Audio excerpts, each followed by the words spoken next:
What's up, guys? It's Hoagie Moto back again with another bike review. This time it's a 2022 CFMoto 700 CLX Sport. This is one really sharp looking bike. The Sport model has an MSRP of $6,999. I believe that is $500 US more than the regular 700 CLX. It comes with a 2-year manufacturer's warranty. The motor has 74 horsepower and about 48 foot-pounds of torque. 6-speed transmission with a CFMoto slipper clutch. The curb weight on the model is 451 pounds. The fuel tank capacity is 3.4 gallons. Fully adjustable KYB front forks and adjustable shock. It also has ABS, or anti-lock brake system, an electronic throttle, as well as cruise control. Like all the other CFMoto bikes, every light on this is LED, from the headlight to the turn signals and the tail light. The major difference between all the other CFMoto bikes and this one is that this 700 Sport comes with Brembo brakes. They work phenomenal, and I will talk more in depth about them later in the video. Just like the other 700 Heritage, this has an LCD display. All the other CFMotos come with the full color TFT display, so I believe they're trying to stick with more of a retro look on this bike. This bike also has 2 riding modes. You can switch between Eco and Sport, and I will say on this bike, this is the largest noticeable difference of any bike when switching modes between Eco and Sport. You definitely notice a huge difference. I'm sorry if the bike's a little bit dirty, guys. I've been riding it. The headlight has the LED X shape to go with the rest of the X theme. I love that this bike comes with bar end mirrors. I thought the other 700 should come with those as well. The rear cowl is actually pretty cool. I would not ride a passenger on it, even if there is a little bit of padding. I'm sure that would be extremely uncomfortable. I did see somewhere on the internet that you can actually purchase a second seat for it. It comes on and off fairly easy. Underneath will be an Allen wrench. So if you ever have to take the bolts off to get underneath the rider seat, that is where the battery is located. This bike has a USB port in the back. I'm sure you could run a charger or something from here. I would like to see them put it up closer by the tank or handlebar area in the future. Like I said, it comes on and off fairly easy. So when you're putting it back on, you want to make sure both lips there in the front, side under where you can see the shiny bolts.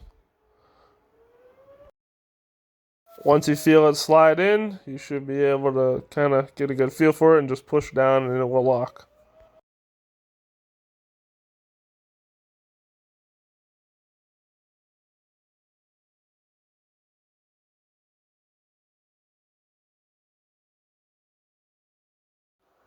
The Brembo brakes on the front are a 320mm dual disc setup. The rear disc is 260mm setup.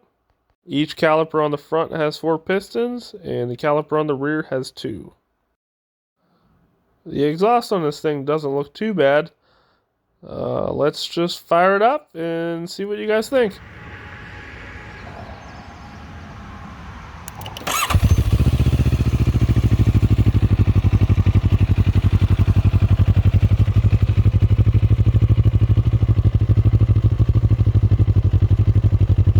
It's a little quiet, but not bad. Definitely gets a little louder under load. I don't know if anyone aftermarket is making a muffler setup yet.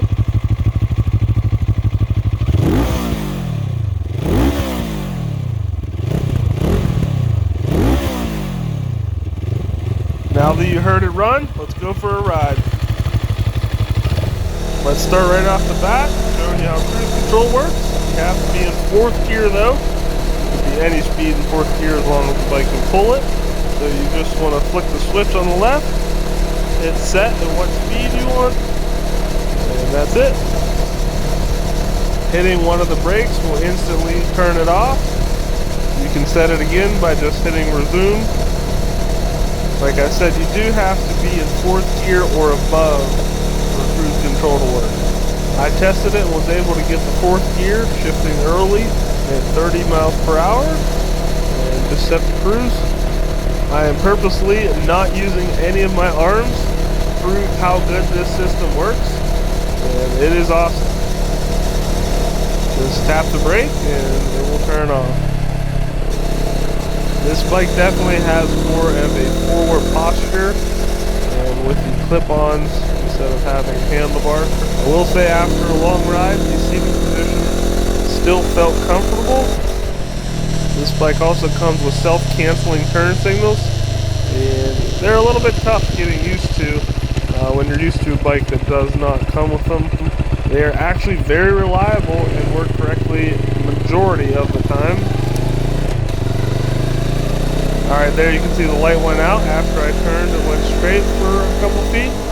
There is a big difference on this bike between the mapping. You can actually almost see it. The bike just wants to take off more as soon as you put it on sport.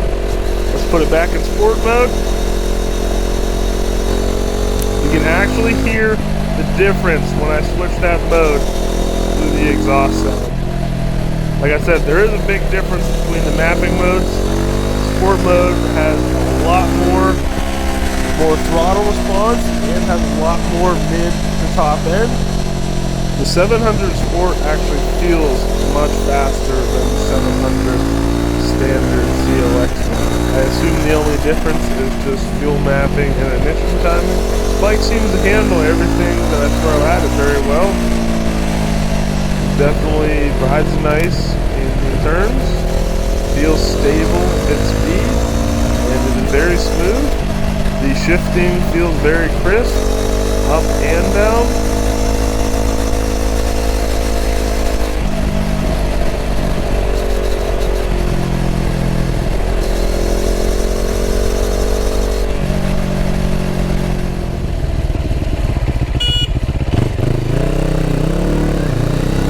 There's a bump out of this tunnel. It's usually pretty harsh on bikes, but suspension soaked it right up. Alright, let's hammer down.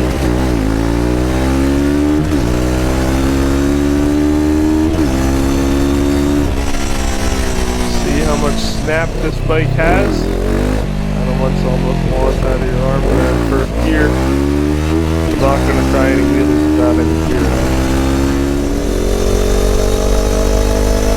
Alright, let's get her on the highway and see how she does at speed and with wind. Like I said before, this bike feels very stable. Some bikes tend to feel a little bit sketchy on highways, but this one's good. Take advantage of the cruise control on this bike. I'd really buy this bike just for the cruise control. Something else I've noticed, the mirrors are not blurry at all. You can see the objects nice and clear every single time, which is awesome. Sometimes you get some vibration in RN mirrors in general. I'm 6 foot, 200 pounds, and I did not mess with the clickers at all on the suspension, and everything seemed to feel really good for that weight. Test these brakes out real quick here. See how quick you can stop. These are just slower speed stops, but they definitely work good at speed. The front is so strong that sometimes it can actually feel a little bit grabby, but that is okay. I actually think this would be a great bike for a beginner, but also an experienced rider. It has enough power and throttle snappiness to be fun for everyone, and with the 2 modes, this makes it even better. This bike is actually the favorite out of all the CFMoto bikes, my coworker and myself. I don't know if this will be a great long distance bike just because of the forward position that the rider is in, but I mean the seat's good. It is very comfortable. I just like to test it in a long trip. For short rides, commuting to work every day, man, this bike is awesome. For the price point of this bike, and it is a killer deal. A hard one to pass on. I really don't have anything negative to say about this. Every aspect of this package is good. If you are interested in riding one, contact your CFMoto dealer. They might have a demo you can actually try. If you guys have questions, leave them in the comments. Thank you for tuning in. Make sure you subscribe. Thanks, guys.